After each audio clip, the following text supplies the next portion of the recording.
আমাদের বাংলাদেশও আপনারা অসংখ্য গণিত পাবেন।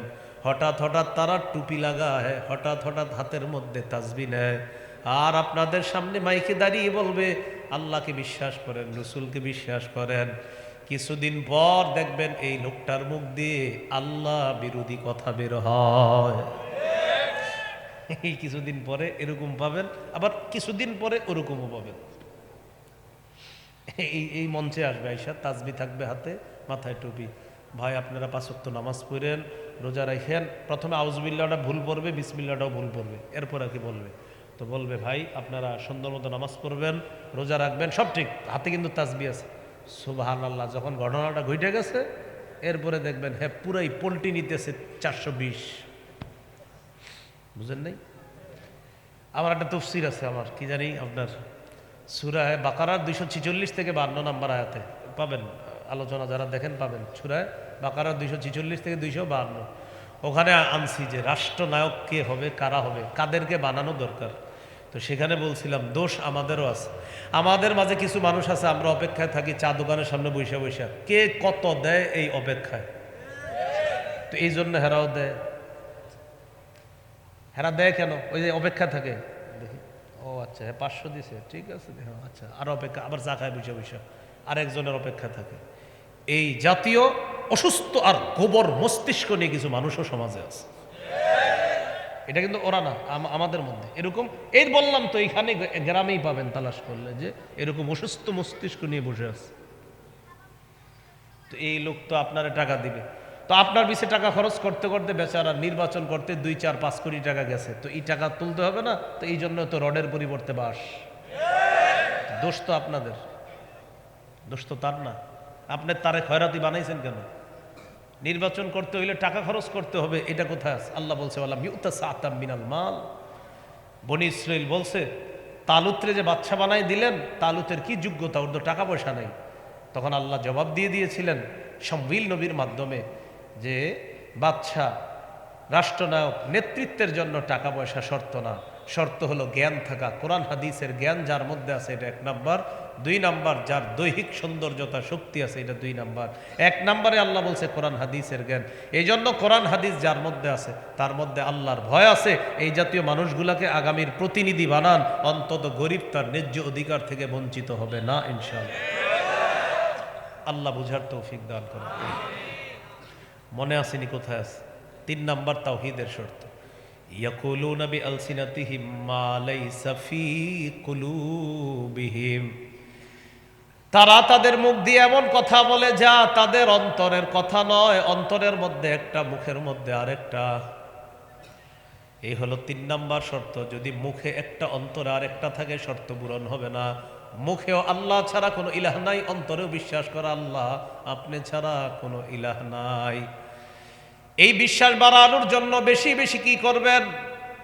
নির্জনে একা একা বসে, ঘরের একটা কামরার মধ্যে বসে, মসজিদের এক কোণার মধ্যে বসে প্রায় সময় আমলটা করবেন। পড়েন লা ইলাহা ইল্লাল্লাহ, আস্তে আস্তে। হ্যাঁ, মানে এক তো মাঝে মাঝে আপনারা জিকির করেন, এটা ঠিক আছে। আরেকটা হলো মাঝে মাঝে একা একা, মনে করেন মসজিদের কোণায় বসে বসে অন্তরের মধ্যে এটা আনবেন, মুখে বলবেন লা ইলাহা ইল্লাল্লাহ।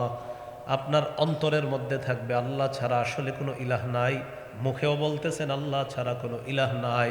তিরমিজির বর্ণনা ইল্লা ফুতিহাত লাহু আবওয়াবুস সামা হাত্তা তুফজিয়া ইলাল আরশ।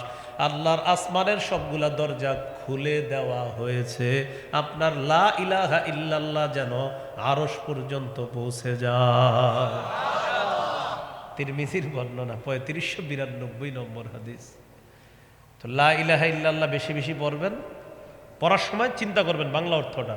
এক তো পড়তেছেন আল্লাহ ছাড়া কোনো ইলাহ নাই, এটা মুখ দিয়ে বলতেছেন, আর অন্তরে হ্যাঁ আসলে আল্লাহ ছাড়া কোনো ইলাহ নাই। বিবি ঘুমায়, সন্তান ঘুমায়, পাশের রুমটা খালি আছে, এই একা একা বৈশা কিছুক্ষণ এইভাবে কয়েকদিন জিকির করেন, দেখবেন আপনার এত ভালো লাগবে। আল্লাহ তাআলা অন্তরে আল্লাহর প্রতি ভালোবাসা আল্লাহ তৈরি করে দেবেন। 3 নাম্বার শর্ত গেল। শর্ত নাম্বার 4, সবচেয়ে বেশি ভালোবাসতে হবে আল্লাহকে। সুবহানাল্লাহ। কাকে? সহিহ বুখারীর বর্ণনা 16 নম্বর হাদিস। ক্বালা রাসূলুল্লাহ সাল্লাল্লাহু আলাইহি ওয়াসাল্লাম, সালাসুন মান কুন্না ফীহি ওয়াজাদা হালাওয়াতাল ঈমান। নবীজি বলেন তিনটা গুণ যার মধ্যে থাকবে সে ঈমানের স্বাদ গ্রহণ করতে পারবে। কয়টা গুণ? এক নাম্বার, আইয়াকুন আল্লাহু ওয়া রাসূলুহু আহাব্বা ইলাইহি মিম্মা সিওয়াহুমা। এই পৃথিবীতে আল্লাহ এবং তার রাসূল ছাড়া যা কিছু আছে সব কিছুর চাইতে আল্লাহকে বেশি ভালোবাসা, এরপর আল্লাহ রাসূলকে বেশি ভালোবাসা, এটা হলো এক নাম্বার গুণ। দুই নাম্বার, আইয়ুহিব্বাল মারআ লা ইউহিব্বুহু ইল্লা লিল্লাহ। কোন মুসলমানকে ভালোবাসবেন শুধু আল্লাহর জন্য, কোনো স্বার্থের জন্য না। তিন নম্বর, ওয়া আইয়াকরাহা আইয়াউদা ফিল কুফরি কামা ইয়াকরাহু আইয়ুকযাফা ফিন্নার। আগুনের মধ্যে পুড়ে যাওয়া যেমন আপনার অপছন্দ, কুফরি করাটাও তেমন আপনার অপছন্দ হতে হবে। কেউ যদি আপনাকে বলে তোমাকে 10 কোটি টাকা দিব তুমি আগুনের মধ্যে পুড়ে যাও, তখন আপনি বলবেন আগুনে পুড়ে গেলে আমার 10 কোটি টাকা দেওয়া হবে কি? পুড়ে গেলে তো মরেই গেলাম। যেমনিভাবে আপনি 10 কোটি টাকার বিনিময়ে আগুনের মধ্যে পড়তে চান না, ঠিক তেমনিভাবে কেউ যদি বলে 10 কোটি টাকা দিব কুফরি করো, আপনি তখন জবাব দিবেন 10 কোটি টাকার বিনিময়ে যেমন দুনিয়ার আগুনে আমি পড়তে চাই না, 10 কোটি টাকার বিনিময়ে কুফরি করে জাহান্নামের আগুনেও আমি পড়তে চাই না। এর মানে আপনি বুঝাইলেন আগুনে পুরা যেমন আমার অপছন্দ, কুফরি করাও আমার তেমন অপছন্দ। কোন মুমিনের অন্তরে যদি এই তিনটা বৈশিষ্ট্য থাকে, আজকে আপনি চিন্তা করবেন আল্লাহকে বেশি ভালোবাসেন কিনা, রসুলকে বেশি ভালোবাসেন কিনা, এটা এক নাম্বার। দুই নাম্বার, এলাকার কোনো মুসলমানকে আপনি কেন ভালোবাসেন, আল্লাহর জন্য কিনা। তিন নাম্বার, আগুনে পুড়ে যাওয়া এটা আপনার কাছে যেমন অপছন্দ, টাকা পয়সার সামনে আপনি কুফরি করা এটাও আপনার অপছন্দ। নবী বলেন এই তিনটা গুণ যদি কারো মধ্যে থাকে, আল্লাহ তাআলা তার অন্তরের মধ্যে ঈমানের স্বাদ তৈরি করে দিবেন। যাই হোক, আমাদের আলোচনা হলো তাওহীদের 4 শর্ত। 4 নাম্বার হলো আল্লাহকে বেশি ভালোবাসা, এরপর রাসূলকে বেশি ভালোবাসা সাল্লাল্লাহু আলাইহি সাল্লামকে। এই গেল আল্লাহু লা ইলাহা ইল্লাহু। এরপর আল্লাহ বলেন আল হাইয়ুল কাইয়্যুম। আল হাইয়্যু চিরঞ্জীব, আল কাইয়্যুম চির প্রতিষ্ঠিত।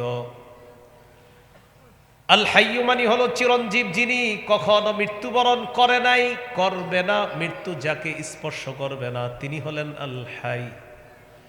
সূরা আর রহমানের 26-27 নম্বর আয়াতে আল্লাহ তাআলা বলেন কুল্লু মান আলাইহা ফান ওয়া ইয়াবকা ওয়াজহু রাব্বিকা যুল জালালি ওয়াল ইকরাম।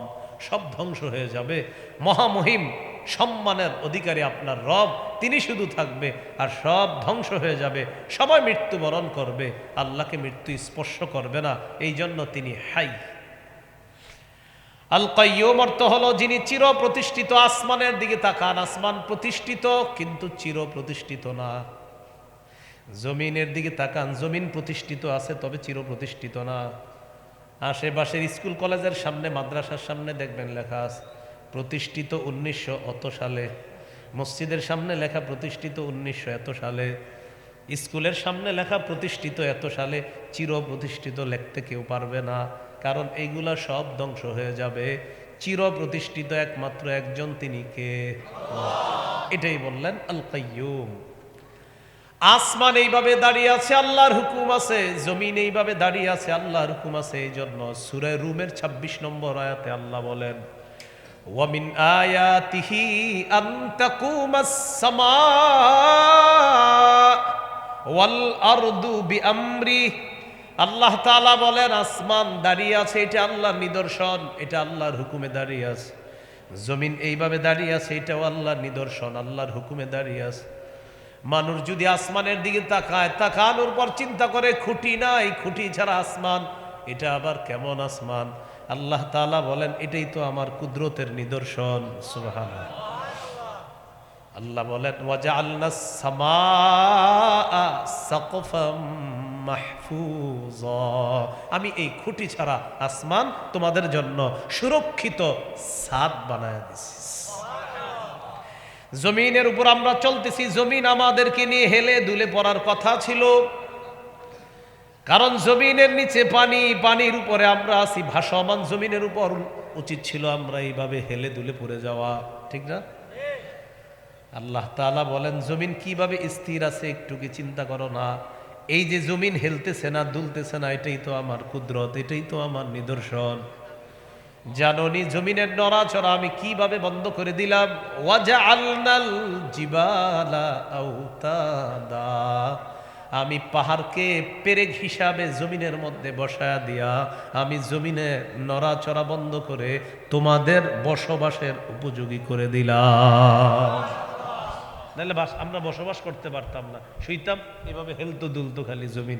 আল্লাহ তাআলা বলেন পাহাড়কে পেরেক বসায়া দিছি, এই পেরেক দিয়ে জমিনের নড়াচড়া থামায়া তোমাদেরকে আমি আল্লাহ বসবাসের যোগ্য এই জমিন করে দিছি। তবে বলেন তবে এটা চিরপ্রতিষ্ঠিত না, আসমান চিরপ্রতিষ্ঠিত না। ততদিন থাকবে যতদিন আল্লাহর হুকুম আছে। জমিন এইভাবে থাকবে, আল্লাহর হুকুম আছে। আল্লাহ হুকুম করবে আসমান ফেটে যাবে, আল্লাহ হুকুম করবে জমিন শেষ হয়ে যাবে। চিরপ্রতিষ্ঠিত একমাত্র একজন, আল কাইয়্যুম। এবার আমার সাথে বলেন ইয়া হাইয়্যু ইয়া কাইয়্যুম, ইয়া হাইয়্যু ইয়া কাইয়্যুম। কয়েকবার বলেন ইয়া হাইয়্যু ইয়া কাইয়্যুম, দিল থেকে কয়েকবার বলেন। হ্যাঁ,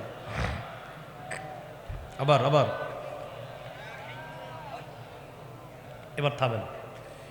এইভাবে কয়েকবার আরবিতে আগে বলবেন ইয়া হাইয়্যু ইয়া কাইয়্যুম, এরপর বাংলায় বলবেন হে চিরঞ্জীব রব আল্লাহ, হে চিরপ্রতিষ্ঠিত রব আল্লাহ, আমার এই সমস্যা মেহেরবানি করে আপনি সমাধান করে দেন। নবীজি বলেন হাইয়্যু ইয়া কাইয়্যুম, এই দুইটা হলো ইসমে আজম, আল্লাহ তাআলার মহাপবিত্র সম্মানিত দুটি নাম। এই দুটি ইসমে আজমের মাধ্যমে ইদা দুইয়া বিহা আজাবা, এই ইসমে আজমের মাধ্যমে যদি দোয়া করা হয় সাথে সাথে আল্লাহ তাআলা দোয়া কবুল করে নেয়। লম্বা সময় পর্যন্ত বলবেন ইয়া হাইয়্যু ইয়া কাইয়্যুম, বারবার এইভাবে বলবেন। মসজিদের মাগরিবের নামাজের পর ইমাম সাহেব, মুয়াজ্জিন, খাদেম, মুসল্লি সবাই বের হয়ে গেছে, হালকা আলো জ্বলতেছে, সামনে শীতকাল, চাদরটা মুড়ি দিয়ে এক কোনায় বসে যান মসজিদের। বসার পর লম্বা সময় বলেন ইয়া হাইয়্যু ইয়া কাইয়্যুম, ইয়া হাইয়্যু ইয়া কাইয়্যুম। অনেকক্ষণ বলার পর বলবেন ও চিরঞ্জীব রব আল্লাহ, ও চিরপ্রতিষ্ঠিত রব আল্লাহ, আমার মেয়েটা 3 বছর বিয়ে দেওয়ার কত চেষ্টা করতেছি, হচ্ছে না মাওলা। হাদিসের মধ্যে আসছে আপনার নবী বলছে এই দুই নামের উসিলায় দোয়া করলে নাকি আপনি দোয়া কবুল করেন। আল্লাহ ইয়া হাইয়্যু ইয়া কাইয়্যুম বলে আপনাকে কতক্ষণ ডাকলাম, মেহেরবানি করে আমার সমস্যার সমাধান করে দেন। আল্লাহ নবী বলেন ইয়াকিনের সাথে যদি এই দুই নাম নিয়ে কেউ দোয়া করে আল্লাহ তাআলা অবশ্যই তার দোয়া কবুল করবেন। ইসমে আজম কি নাম? এই দুইটা হলো ইসমে আজম, হাইয়্যু ইয়া কাইয়্যুম। এর উপরে আল্লাহ বলেন লা তাখুযুহু সিনাতু ওয়ালা নাওম, আল্লাহ তাআলাকে তন্দ্রা স্পর্শ করে না, নিদ্রা স্পর্শ করে না। তন্দ্রা কোনটা? না, ঝিমুনি, মানে ঘুমান নাই কিন্তু ঘুম ঘুম ভাব, আর নিদ্রা হলো ঘুমিয়ে গেছেন। قال رسول الله صلى الله عليه وسلم إن الله لا ينام ولا ينبغي له أن ينام, নবীজি বলেন নিশ্চয়ই আল্লাহ তাআলা ঘুমান না, ঘুমানো আল্লাহর জন্য শোভাও পায় না। সুবহানাল্লাহ। নবীজি বলেন নিশ্চয়ই আল্লাহ ঘুমান না, ঘুমানো আল্লাহর জন্য শোভাও পায় না।